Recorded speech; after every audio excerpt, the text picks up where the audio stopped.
Hello, and welcome to the Communication Solution Podcast. Here at IFIOC, we love to talk communication. We love to talk motivational interviewing, and we love talking about improving outcomes for individuals, organizations, and the communities that they serve. Today, we've got Casey Jackson on the line, John Gilbert, and I'm Tammy. Welcome to the conversation. All right, hello and welcome everyone to another conversation with us here at IFIOC. We have some very special guests today, Diana and Michelle, and they reached out to us on our MI and Everyday Facebook group, and that is what has led to them now getting to join us today. So if you're interested, you can check that out and see the community that's developing there.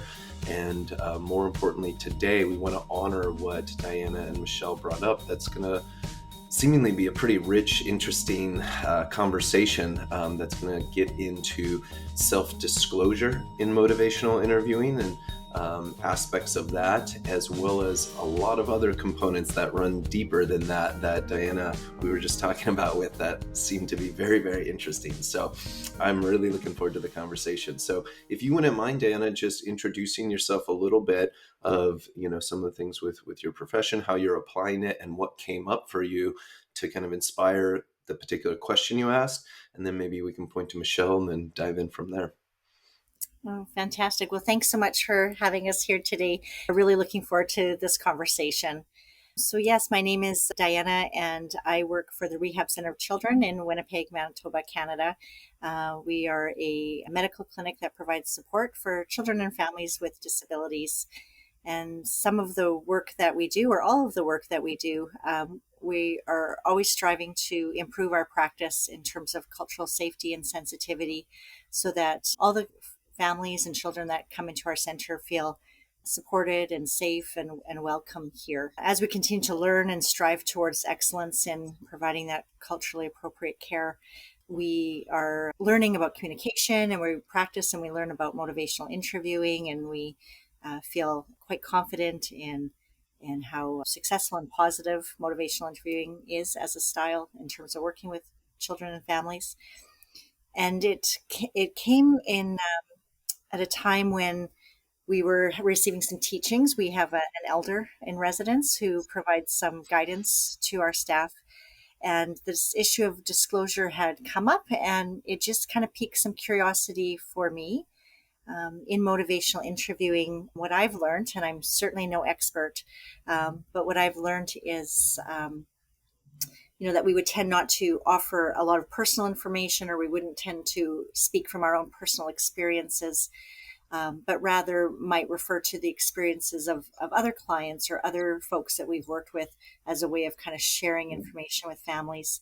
And that has always fit with me. I'm a social worker by trade, and that is consistent with my training. So that has felt positive and appropriate. But through this teaching with our elder, which was just so helpful and insightful, she was sharing with us that in order to build trust and engagement with folks who are First Nations, that being comfortable to share of ourselves, to do some self-disclosure, to offer information about our own path and our own experiences can go a long way in terms of building that rapport. And so it just got me thinking about that kind of dichotomy between what I kind of knew and understood from my social work practice and motivational interviewing and what I was learning from our elder. And it just prompted me to ask that question, is just how do we kind of marry these two thoughts that made lots of sense to me, but I was just kind of feeling a little conflicted about my own thoughts and really wanted to hear from others in terms of how they balance those different perspectives. So intriguing on so many levels. But Michelle, I wanted to hear a little bit from you too, and your involvement with all this, and just a quick intro of your sorts of involvements, as well as your sorts of curiosities and what you've experienced with this. Sure. So my name is Michelle, and currently right now I'm doing my practicum placement with Diana's department for a Master's of Social Work, and one of the learning goals was to participate in motivational interviewing, and also but bringing in cultural sensitivity and safety for families who do come into the center. I do currently work here as well within the Indigenous services, so that includes myself being a support and navigator for Indigenous families that come into the building. So I shared this office with Elder Mary, and we had a bit of discussions earlier, Diana and I, about researching and developing cultural sensitivity and safety when it comes to motivational interviewing. So right now I'm researching and compiling some information to present on June 14th for our Breakfast at Sky Center presentation. So thank you. Thank you for being here. As I listen to you talk, both of you, I have that realization again, having had some of these really good conversations this week on similar topics. It's amazing how little I know when I feel like I've learned so much at the same time, just because I just have to even start from a place of understanding my own privilege. When I think about research, when I think about brain science, some of those things just, those in themselves put us in a different biased perspective, a different perspective. So I just want to acknowledge that as I move into some of my thoughts right out of the gate. One of the things that I think, a niche that I know we've developed in the world of motivational interviewing, is our obsession with fidelity to motivation as an evidence-based practice. I think what drew me, because I'm an MSW, into motivational interviewing is because it is such a heart of a social work perspective for me. Just the compassion, the empathy, really empowering people from what we think of with comprehensive empowerment, and less about rescuing people, and how do you build that sense of self-efficacy? How do we build that sense of personal agency? And here's where I think it's interesting when we look at it from an evidence-based practice or a fidelity perspective, which again, I keep thinking about, that's a very specific lens to look at things through, is what I talked about when I'm working with people in the peer support world, as a peer support specialist world, is how invaluable it is for self-disclosure, for cultures, for communities, for societies, that self-disclosure is part of interface. And when you look at human dynamic from human to human cross-culturally, when we self-disclose, there's an aspect of that that is more self-centered in our disclosure, because we're talking by definition about ourselves, which is not wrong and it's not bad. There can be bonding that happens in that process. The basic structure of motivational interviewing is helping the individual resolve their own ambivalence, so it's more other person centered in that process. So one doesn't trump the other one by any stretch. That there is such high levels of healing and utility in both perspectives. But I think when we go to measure something, we try to keep it like, what are we actually measuring? And that's helpful for me when I look at motivational, is what are we measuring? We're measuring a method to help someone change behavior. So when you think about disclosure and peer and that kind of exchange between two people, there's power, there's healing that can happen from that. It may not be focused intentionally on a specific behavior change. So it helps kind of get clear about why are we measuring and what are we measuring and what's the ultimate outcome from that. So the one other thing that I'll add, and then have you both jump in as well too, is I've been using this a lot lately in terms of helping people understand what accurate empathy is, and helping people move what I keep saying is light years beyond reflective listening, is to be able to be in a state of equipoise and try to keep your bias out of an equation. And I talk, because I love traveling to different cultures, that I take a perspective that I just want to sit on my hands and observe for as long as I'm there, for the majority of the time, because I'm too ignorant to have an opinion of what's going on. And to me, that's the spirit, or that's the way of being that I want to enter for empathy into motivational interviewing. Is I'm entering somebody else's worldview, and it would be arrogant and ignorant for me to start making assumptions or reflecting things based on my own bias, which increases the potential for resistance to happen. I just want to lay that as kind of construct that we can, you know, talk about and reconstruct. But that's what I look at when I think of the difference between self-disclosure and motivational interviewing, I think there's especially what you were articulating, Diana, is there's this fundamentally profound respect for the other individual. But then what's the intention from there? What are we looking to, have exchange from there? So I'll stop there, but that's kind of my initial response. Hmm. So thoughts, reactions, questions? So I want to just jump in to say how interesting it is to think of this sense of what is self-disclosure, what is culturally appropriate, what is safe, what is rapport. The definitions of these things matter because Casey, you were saying it can be, or I'm interpreting that it can be valuable to self-disclose. Is that necessarily empathy to self-disclose? Well, there could be a discussion there depending on how you wanted to.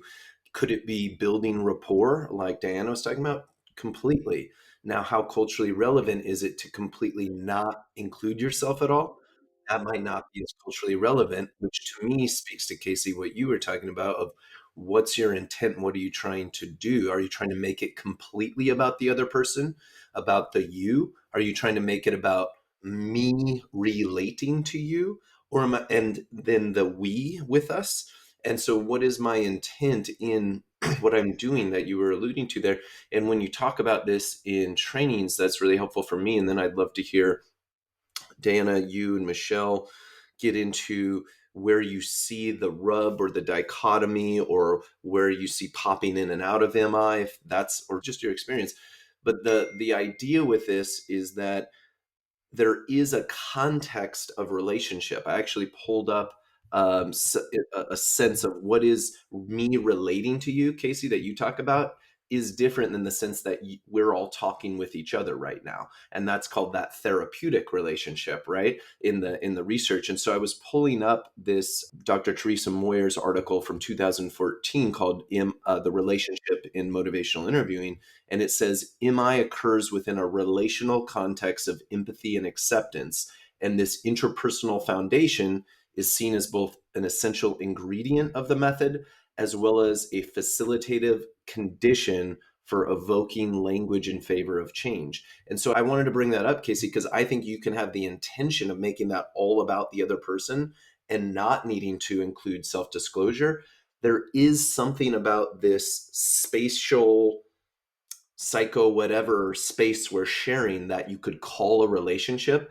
I just think it's important to separate those two things, to recognize that relationship seems to be more transcendently encompassing, and self-disclosure is so specific with under that, as you taught me, maybe umbrella. So I just wanted to throw that out there, that MI includes a therapeutic relationship, but that doesn't inherently mean self-disclosure per se. And I thought that was important to point out. But I was just wondering, if Casey, you had thoughts, or Tammy, or particularly Michelle and Diana, your kind of sense of where is that dichotomy, where is that rub, and how have you navigated it, and what do you do with that? I'm curious, Diana and Michelle, what are your thoughts around this? Yeah, I guess I got lots of thoughts. So sorry, I'm not being very articulate at the moment, but a couple of things that come to my mind is just when you talk about that intent, the intent of the relationship, the intent about this being about the families that we're serving and working with. When I think about some of the rules that I was kind of brought up in social work in terms of self-disclosure, I think it was a real inherent effort to kind of get away from kind of a colonized kind of perspective where we would see ourselves in that expert role and using, that self-disclosure as a way of putting ourselves in that expert role. So I really like, the pieces around MI that take us out of that expert role, supporting people in finding their own reasons for change and motivations for change. And I think that that when we think about it from a cultural perspective, that when we are choosing to do some self-disclosure, that it is about joining and building that therapeutic relationship, as John has mentioned, and it's about for the benefit of the client, opposed to any self-serving kind of interest of promoting my own expertism in something. So Those are just some of the thoughts that, as you're speaking, those are some of the things that are popping into my head. Michelle, what are your thoughts? I was more drawn to your question on context of relationship, and I feel like with Indigenous people, we might have different views and expectations when it comes to building relationships. Keeping that in mind, so self-disclosure when you're doing it in therapeutic areas or in a setting, it's very different. And what comes to my mind is when you are building relationships with Indigenous people and you want to get some trust, build some trust. I know one of the first, it's more like a cultural expectation or protocol, is you say who you are and who your family is and where you're from. Like that is something important. So, do we see that in Western medical fields where a doctor may come into a room and say, "Hey, I'm this is my name, this is my family, and this is where I'm from." Like, no, that's very it's very opposite. Yes. So, when I think of relationship building, it's more than just in between one person and another. I always Mm. have that in the back of my mind that there's more to that when it comes to Indigenous ways of building relationships. What I appreciate so much too, because we talk about this quite a bit, is so much of what we do, what we all do, is based on Western medical model. There's an intervention, we're getting paid, there's a diagnosis. So it just sets a different context for what our interface is going to be about. And that's why I have such an appreciation of what you shared with that. It's why for me it is helpful to set that context in terms of, if my role is to facilitate a behavior change, which is a very specific thing usually in a medical model, which may or may not have something to do with healing from a more Indigenous perspective. I mean, this is Mm. where you start to see these either interfaces or clashes with two different perspectives on what's going on, because so much Western medical model is, we don't self-disclose because we're the expert and this is about you. Mm. And in some communities, that's not a healing perspective. That's a separateness perspective or a hierarchical perspective, depending on the culture. Which I think this is where it gets really interesting in terms of, what is my role? If my role is to, if I'm being asked to help somebody with their smoking or their substance use, or these other issues that they're coming for, and that's my role in that, what are we trying to orchestrate? Are we creating a safe place for healing? Are we creating here are mechanics we know that help the human brain navigate their own ambivalence based on their own value set? Or am I doing an intervention, which is going to be more of a Western medical model perspective? So I think that's why this context is so fascinating to me, because it depends on which lens you're looking for and what outcome are we looking for on a micro level or a macro level outcome, depending on that individual or that individual within their community or within their family. Yeah, that was the mind-blowing thing that, Michelle, you just dropped for me, that I could pontificate on here. I want to string it back to something Casey said and then string it back to that. Casey, you used the words being invited to help someone with this. And it goes back to a metaphor we had talked about on a plane many years ago, for many geeked out conversations on planes, of being a buoy getting kicked when they come in, and that you're being that buoy in the water, responding to being kicked. Even if it's court mandated, they're showing up and you're getting kicked. And the reason that's coming to mind is there's this sense about being with someone that inherently there's something going on there to see them, that you're being invited into. That seems to be true to some degree. Then there seems to be truth, I don't know, to what, Michelle, you were bringing up, that there inherent to humans needs to be some sense of trust in this something that's here. And what we're all kind of alluding to is psychological safety, trust and psychological safety in this kind of influential dynamic that we could call a healing relationship or a therapeutic relationship. That seems to be, for me at least, in my limited perspective, transcendently true. Now, that to me is almost like this top of the mountain, like we use Focus Mountain, sort of transcendent values almost across cultures. Now, how we get there, like the trails up, may or may not align with certain approaches depending on, I think, our culture, our life experience. What you were saying, Michelle, that really blew my mind is that maybe the ways in which to navigate trust and psychological safety in the ways you were describing take this more encompassing container of who you are, your family, and how you fit to influence me to feel safe and trust you. It's just this really, like you were saying, Casey, macro level compared to our focus in that moment with the Western container focus on you right now in this moment. Let's get efficient and effective at this versus this macro of how do you fit in the world and how do I see that for us to begin.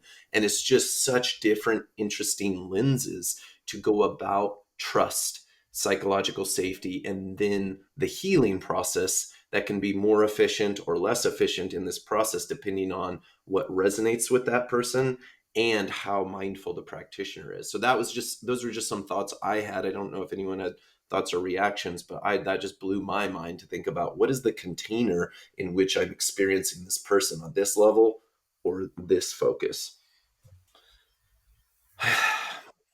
Any thoughts? I can see thoughts in both of your brain. I Yeah. can see thoughts in everybody's brain. So what? I'm sorry, I did have a Michelle, what are your question thoughts?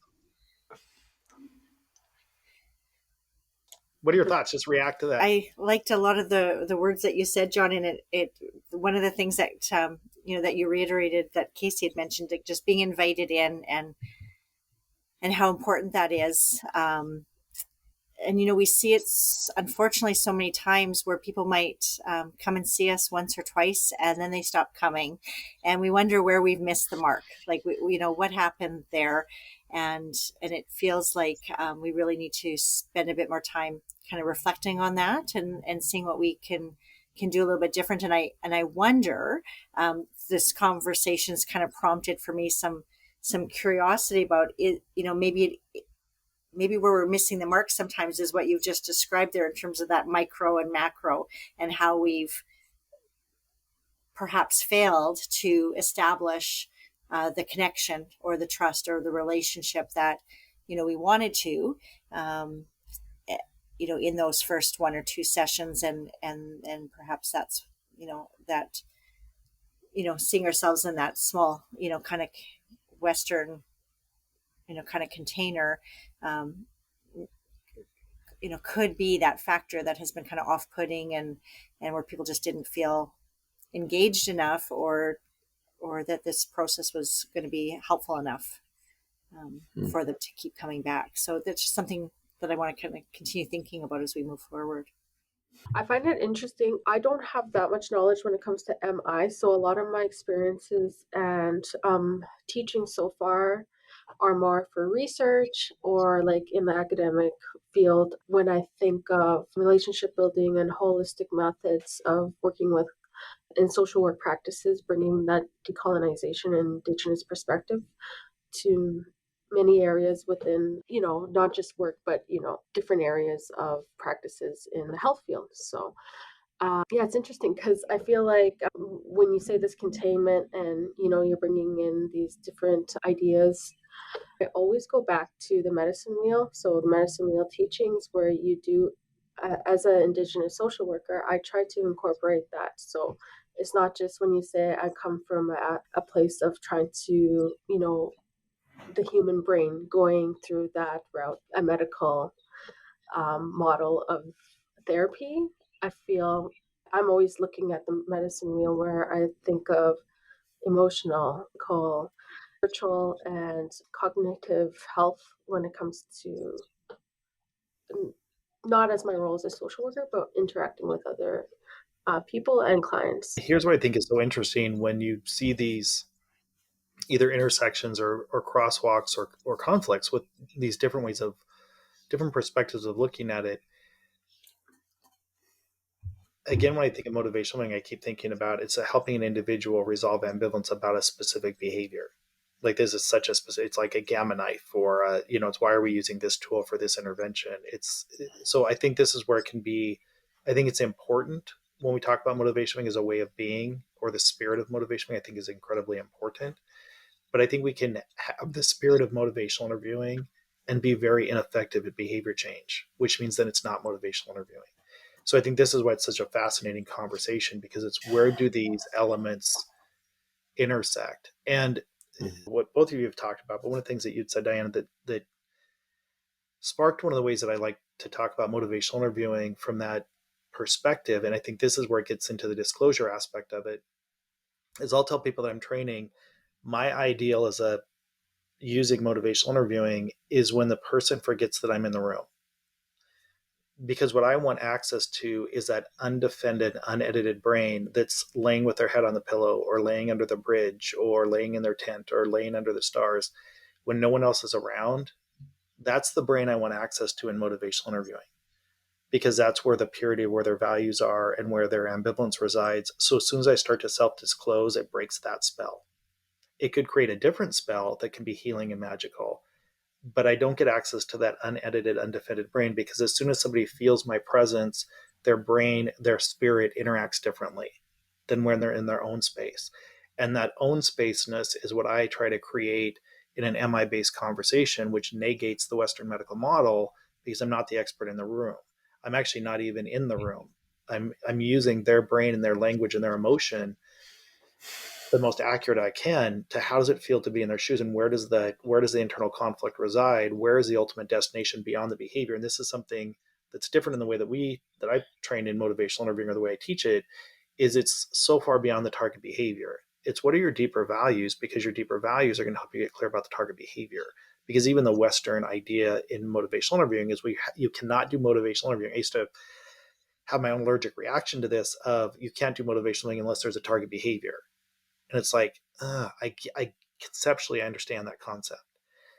But we also need context for what does this behavior mean to this individual and what are their values around it. It's not just about quitting smoking. It's not just about reducing alcohol use. It's not just about domestic violence. It's contextual as well, too. And I can understand their target behavior, but it's going to be harder to get to the resolution of ambivalence if I'm not as aware of where their cultural perspective is coming from, where that individualness is coming from, and the collectiveness, depending on the culture, is coming from, so they can resolve that ambivalence to impact that behavior. So that's where I look at from the self-disclosure, that it's not right or wrong, it's not good or bad. It's where does it reside within motivational learning. In my vantage point, my narrow point on motivational interviewing is when I put myself in the equation, it increases the potential for energy to go between two things, which can be healing or it can be damaging. And then when I look at it from a trauma-informed perspective, it's the same thing I think of is when they have to pay attention to my reality, am I getting the pureness of their reality, whether it's been damaged or not damaged? So that, and do I need to, if you self-disclose, am I supposed to support you in that self-disclosure? And what if I disagree with that self-disclosure? And if I'm in a position where I don't feel like I have the authority, then I have to accept that self-disclosure.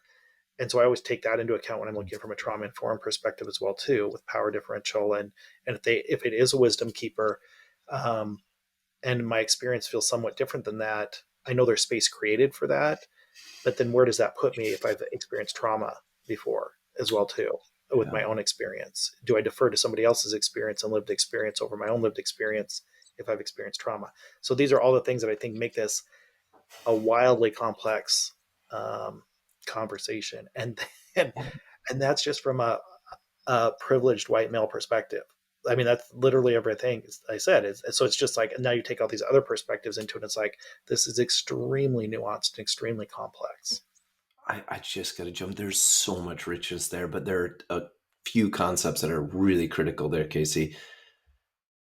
Purity of influence is a huge, for me, underlying foundation we're talking about.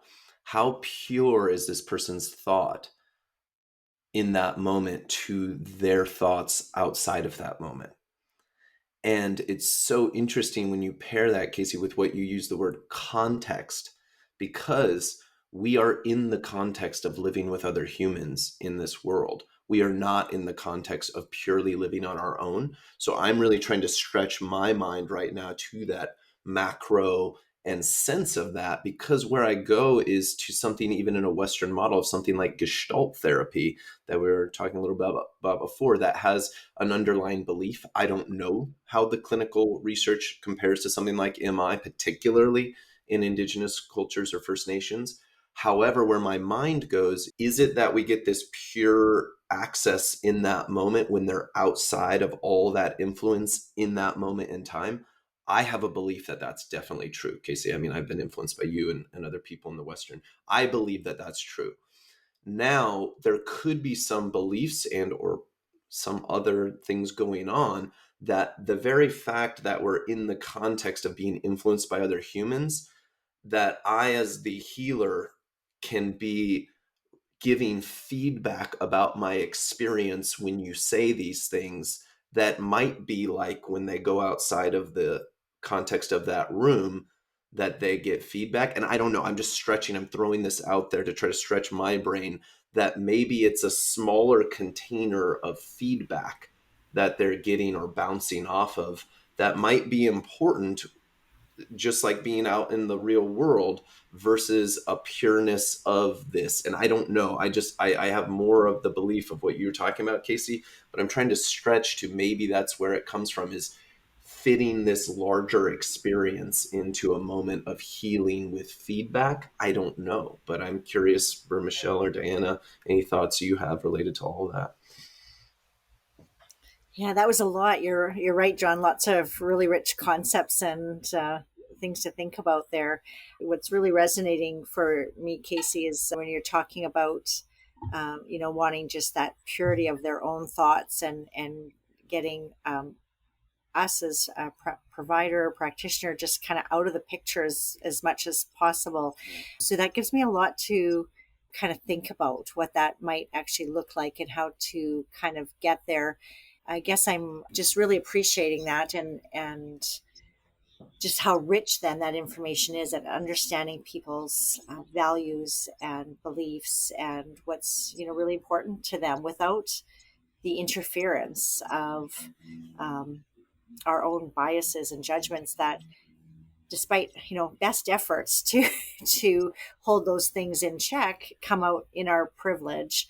And so I really need to kind of think a little bit more about that, and I think that's kind of bang on. And then I think a little bit about like the stages of MI, and I guess where my head is kind of going, and hearing what Michelle has suggested too, in terms of how in First Nations how respectful and appropriate it is to introduce yourself in a way that talks about your family and where you're from, and so I'm thinking about this, conceptualizing this in terms of like in that initial engagement stage, and what's culturally appropriate, and what's going to be most effective to build that trust and build that rapport. And then as we go through those therapeutic processes and getting more into evoking, how do we make ourselves as small as possible, if not invisible, so that it's really their voice and their values that are kind of at the forefront. So yes, I think I'm just kind of wondering if it kind of starts with more of this back and forthing, sharing, gauging, trusting, learning, and then how that shifts kind of as the process unfolds. So yeah, those are just kind of what's coming to my mind. Michelle, you have a thought going on there? I'm just learning so much, and I'm gonna have a thought in an hour and be like, oh, this. But right now, it's just really interesting to hear it, and of course, like, learn from all you guys, like, so much more of MI that like I can read about MI, but when you guys are talking about it so quickly and eloquently, and like what's so everything's involved, right? It just seems like there's like a lot involved once you're in the process. I agree, and the one thing that I want to put out there from what you're talking about, and Diane, actually what you just referenced as well too, I started using this explanation. I always start the explanation by saying, if somebody would have told me this when I was starting my MSW program or my BSW program, my undergrad in psych, I wouldn't have believed them when I heard them say it. And so when I hear myself saying it, it's like, it's so fascinating to hear myself say this, but this is something that you're not going to hear taught in motivational interviewing, but it's something through lived experience of 35 years in social work and in training MI for 20 years, something that I've experienced and makes sense to me. And so this is the way I teach. And this is, Diane, almost exactly what you were talking about in the interaction piece of it. So if Tammy comes into me, she's experienced trauma and she's coming to me as a clinician. What I was trained to do was build trust and relationship, right? And it makes sense. We hear that and we think, of course, that's what we're going to do. And then what ends up happening is I work to build trust and relationship with Tammy, who's experienced trauma. And little by little, she starts to roll out that red carpet of trust and relationship towards me. And I'm able to use that and work with her to do some of the trauma informed work that needs to be done that she's requested, right? That is part of her journey. And I said, the thing about this that we accept or know that it's part of the process is that as we get closer to titrating services, there's going to be a point in time where Tammy says, Casey, this has been really helpful. Could I just text you at some point, or could we just go out to coffee sometime after this is over? We've all experienced, if you've ever gone down the path of trust and relationship building, and then we have to go, well, no, we can't really do that. You're more than welcome to come to services whenever you need to. You're more than welcome to do this. So this is a cultural thing, Western medical model, that I think bumps up against. But from this perspective you're talking about the engagement with the population you serve, here's what I always think of. So Tammy rolls up that red carpet that my feet prints are all over for trust and relationship. And there's a micro message in her thought process that I can't really trust anybody. Because I told her to trust and build a relationship with me, but we just can't have it outside of these walls. And I think that's a very culturally odd perspective outside of a Western medical model. That seems very almost disrespectful in a way. And I said, I didn't even know this other corridor existed. And so this is why I explained part B. And this is how I help people differentiate in motivation, the difference between relationship and trust building and what I think of as deep empathetic engagement. So scenario B, Tammy comes into me and she's experienced trauma and she's coming in for service. And every time she opens her mouth, Tammy feels more heard and understood than she's ever felt before. Like deeply, profoundly heard and understood. And little by little, she rolls out that red carpet of trust and relationship. In MI, I never need to step on that. I don't need her to trust me, and I don't need a relationship with her for her to resolve her ambivalence about her own issues. Instead, what happens is the more she discloses and the more she gets clear about her ambivalence, the more that I reflect what her deeper values are and help her use her own values to strengthen her executive functioning to the place, and this is what I started to experience, is then Tammy would come in at some point and say, Casey, you're a nice enough guy, but honestly, I don't think I need to come in here anymore. I think I've got this. Because every time she moves in a healing direction, I use strategic affirmations to empower her, not because of the work we did together, but because her brain is doing that repair work and I'm present to help orchestrate some of that language in her own thought process. And so she rolls up that red carpet that I never stepped on of trust and relationship and puts it in her back pocket. And she ends services when she feels it's time for her, because now she's repaired some of that. And I never try to build trust or relationship with her. The byproduct may be that she trusts me. The byproduct may be that she has some sense of a relationship or connection with me. But in my version, in Casey's version of motivational interviewing, I do nothing to feed that. I don't need to feed that actively for her to resolve her ambivalence. So this is why when you get into the self-disclosure, the level of healing that can happen with the self-disclosure that your elder's talking about is profound healing that can happen. And so that's why it's not a better, worse, does it fit, does it not fit? It's just a separate thing that creates healing and connection. But when I go into the purity of the way my brain keeps trying to striate down, what are we trying to accomplish in motivational interviewing to help resolve ambivalence and people move in a healthy direction that aligns with their own value set, their own cultural values, their own individual value set, the more I have influence in that, the more contaminated I think the conversation can become. So, which doesn't make it wrong and it doesn't make it bad. It just makes it different. And this helps me get clear about what is the purpose of an evidence-based practice of motivational interviewing, which is really individual focused, not relationship focused. So that's kind of the way I kind of wrap up this conversation that I could go into for 6 hours at least, at least 6 hours. But for me, when you said that, Diana, like when you're thinking where the rubber hits the road with the population we serve, and where we see a little bit of titration after a couple of interventions or a couple of meetings, we're just self-assessing that. What what can we do better to make sure that they know that there's access to service and resource and people that really want to help them evolve to the direction they want to evolve. And if we're not doing it to the best of our ability, we're doing the self-assessment of what other options are there. So I would just offer that up as one more thing to noodle on in the process.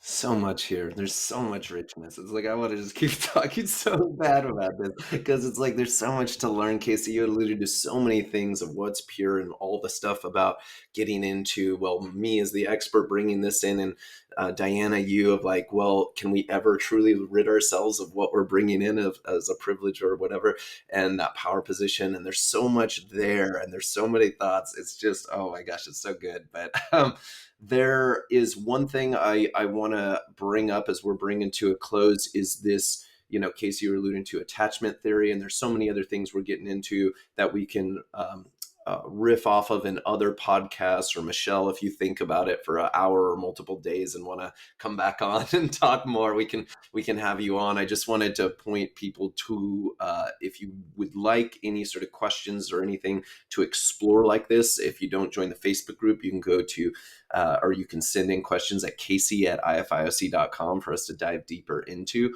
I just really wanted to highlight this last component that I don't know where the truth is here, but there seems to be something meaningful about working through discomfort and overcoming things. There seems to be something in the research with that. And I don't know, especially from my limited perspective, where this comes in for practitioners or people of different First Nations or Indigenous cultures. But how do you find that thread of I'm comfortable, safe, and trusting, but also challenge possibly, and this is my bias, with practitioners that might be focused on self-disclosure because that's what they're more comfortable with and they know how to do that, versus maybe the depth, and I'm still working on mine to self-disclose, empathy, of trying to go deeper and more powerful to get those yes, right, exactlys from people. And maybe there could be, I'm wondering if there could be more discomfort in the level of depth of empathy, Casey, you were talking about and working on that, than the discomfort and more the comfort of self-disclosing immediately. I could be wrong in there, but my life experience points to more comfort in self-disclosure than comfort and empathy. And I just wanted to bring that up just because that points people to something to work on as a skill set if they wish, with some of the things we provide either in our intro training or other people provide in MI that relate to something that gives you power to see if, like Diana, you brought up, maybe I could go deeper with him in empathy, or no, I really have worked on that. I've sought feedback. I know I've gotten feedback that I can be proficient in my empathy. And this must be about this other cultural thing. And I know within myself that I've really pushed myself to that empathy and just that clarity of power that you have. I just want to give that as an invitation to people to think about, are you acting out of comfort or clarity that you really have worked on this skill set or whatever that would be? And those are just some thoughts I thought would be important to bring power back to people if that's valuable in any sort of way. The last thing I'll say is hopefully we're all getting that at the end of the day, MI is communicating you have what you need and you have answers within you worth discovering. And I wanted to bring that up. I think that was Terry Moyers, some amazing researcher wrote that. And hopefully we end with that sense of intent that we all have for MI, regardless of exactly how it gets expressed. So Diana, really appreciate all the perspectives you're bringing in, and especially Michelle, you as well, and pontificate on it, bring back perspective, whatever you need to do. Really appreciate both of your time and energy here. Was there anything either you'd like to finish up to add, and or where can people find you if they'd like to seek you out? Yeah, well, thank you for this fantastic conversation. Sometimes we seek answers and we find more questions. But I think that is the journey that we're on. And I think that's what we're challenged to do, is to, here we're at the Rehab Center for Children. Again, we're striving to provide the best possible care to folks that come to need and want our services, and learning how to do that from an MI perspective, learning how to do that from a culturally safe perspective continues to be where we're going to continue to grow and challenge ourselves. So you've planted lots of seeds with lots of great nuggets and ideas that I know Michelle and I will take away and share with others to continue to grow and learn about how these kind of concepts are not necessarily mutually exclusive, but where they partner together and really have the best outcomes for folks. Love that. Thank you. And I guess in terms of reaching us, probably I could provide my email address as the best source if people do want to learn more about what we're doing here or have anything to add to the conversation. So it is my first initial, which is D, followed by my last name, which is Renaud, RENAUD, at rccinc.ca. So drenaud at rccinc.ca. So thank you all very, very much. Thank you for making time for this. This was wonderful. Thank you. And the last thing I just want to add is, again, Diana found us on our Motivational Interviewing Everyday Facebook group. It's a free public group. You can just join. We bring up interesting conversations and topics like Diana did. We share tips on there. So it's just a good place to keep MI at the forefront of your everyday. Excellent. Thank you. Thank you, everyone. See you next time. Thank you for listening to the Communication Solution Podcast. As always, this podcast is all about you. So if you have questions, thoughts, topic suggestions, ideas, please send them our way at casey@ifioc.com. That's CASEY@ifioc.com. For more resources, feel free to check out ifioc.com. We also have a public Facebook group called Motivational Interviewing Everyday.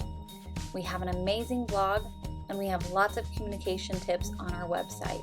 In addition to all these amazing resources, we do offer online public courses on our website on motivational interviewing and effective communication strategies. Thanks for listening to the Communication Solution by IFIOC.